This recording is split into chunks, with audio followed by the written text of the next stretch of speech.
আসসালামু আলাইকুম। আজকে আমরা এই যে সিমেন্স একটা 5.5 কত মডেলের দেখেন, সিনামিক্স V20। এখানে ভোল্টেজ লেখা আছে 40 এবং আউটপুট এম্পিয়ার লেখা আছে, মোটরের সাইজও লেখা আছে। ওকে, তো এটা চায়না একটা inverter, but Japan manufacturing, German.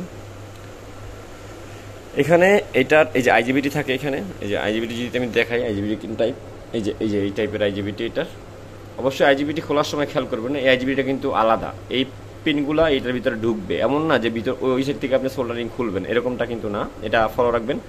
অনেকে জানা না থাকলে কি হয়, এটার আইজিবিটি ওই পাশ থেকে খুলে ফেলে, পরে পিনগুলো আলাদা হয়ে যায়, পরে দেখা যায় এটাও আলাদা জিনিস। বাজারে কিন্তু আপনি এটা কিনতে পাবেন, পিন সহ কিনতে পাবেন না। ওকে, তো এইটার যেই সমস্যাটা সেটা হলো ডিসপ্লে, আর হলো আইজিবিটিটা ফুটে গেছে। তো এইটা ডিসপ্লে না আসার কারণ হলো আইজিবিটি ফোটার কারণেই।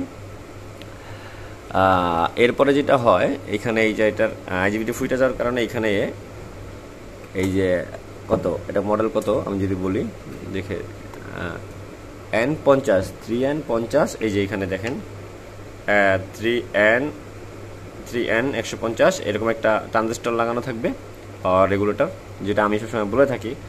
আর এইখানে দেখেন আমি বাস ভোল্টেজ কানেকশন করছি, এই যে বাস ভোল্টেজ কি করছি, প্লাস মাইনাস কানেকশন করে দিয়েছি।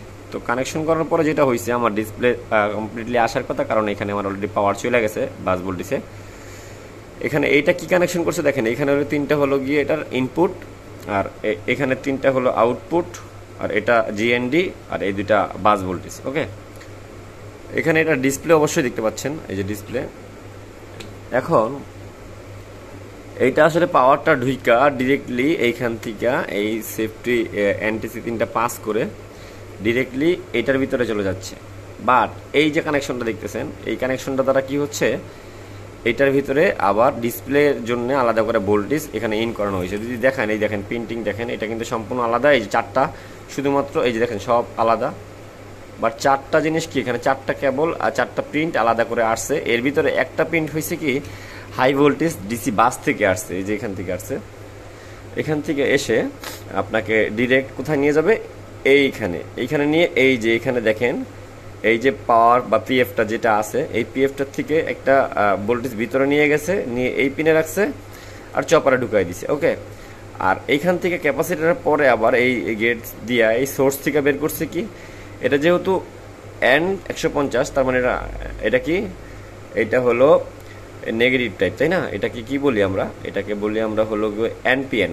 তো এনপিএন ট্রানজিস্টর যেটা আছে, সেটার মাধ্যমে কি হয়, এটা থেকে মাইনাস ভোল্টেজ এখানে বের হয়ে এই চপারে ঢুকে, আর প্লাস ভোল্টেজ তো আগেই ঢুকাই দিছে। তার মানে কি হলো দেখেন, এখানে মাত্র একটা ফেজ নিল বা একটা কি নিল, ডিসি ভোল্টেজ নিল, হাই ভোল্টেজ, যার মাধ্যমে এটা দিয়ে নিউট্রালও করে নিল, ফেজও করে নিল, অথবা কি প্লাসও করে নিল, মাইনাসও করে নিল। এটার মাধ্যমে মাইনাস করলো, আর প্লাসটা ডিরেক্টলি চলে ভিতরে ঢুকাই দিল। ঢুকাই দেওয়ার পরে এই চপারের মাধ্যমে এটার ভিতরে স্টেপ ডাউন হয়ে, এটা কিন্তু একটা চপার যার এখানে হাই ভোল্টেজ ঢুকানো আছে, 440 বা 500 ভোল্ট ঢুকানো থাকে, 400 ভোল্ট পর্যন্ত ঢুকানো থাকে, বা 400 ভোল্ট আউটপুট করতে পারে এটা। তো এইটার ভিতরে ঢুকে হলো এম্পিয়ার, একটা ভোল্টের এম্পিয়ার ঢুকে, সেই এম্পিয়ারটা বা সেই শক্তিটা সহকারে ঢুকা এখান থেকে একটা ভোল্টেজ বের হয়, ফ্লাক্সের মাধ্যমে একটা ভোল্টেজ বের হয়। এই ভোল্টেজটা বের হয়ে দেখেন ডিরেক্টলি ডিসপ্লেতে কি, এই যে চলে গেছে ডিসপ্লেতে চলে গেছে, প্লাস মাইনাস এই দুটো দিয়ে, আর চারটা দিয়ে কি কমান্ড চলে গেছে কোথায়, এটার ভিতরে। তাহলে কি হলো, ডিসপ্লে থেকে আপনি যা করবেন সেটাকে কমান্ড দেওয়ার জন্য এখানে কি এই চারটা ওয়্যার কাজ করবে, আর দুইটা ওয়্যার কাজ করবে কি এটার ভিতরে ভোল্টেজ দেওয়ার জন্য। ওকে, এইটার এটা এখানে একটা কি বলে, এখানে একটা আপনার 2844 একটা আইসি আছে, যার আসলে কাজ এর হাই ভোল্টেজ লো ভোল্টেজ এগুলোকে চেক দেওয়া, এবং কি এই ট্রানজিস্টরটা গেট ওপেন করা, এই ধরনের কাজগুলো এখানে করে থাকে। তো এই ধরনের সমস্যা হলে, যারা এই ধরনের সমস্যা পড়বেন, ডিসপ্লে আসে না, আইজিবিটি ফিটে গেছে, তাদের অবশ্যই আমাদের সাথে যোগাযোগ করবেন, বা এখান থেকে একটা ধারণা আমি অবশ্যই দিয়ে দিলাম আপনাদের, কীভাবে চপার থেকে স্টেপ ডাউন করে এখানে পাঠানো হয়। আল্লাহ হাফেজ, ভালো থাকবেন সবাই, আসসালামু আলাইকুম।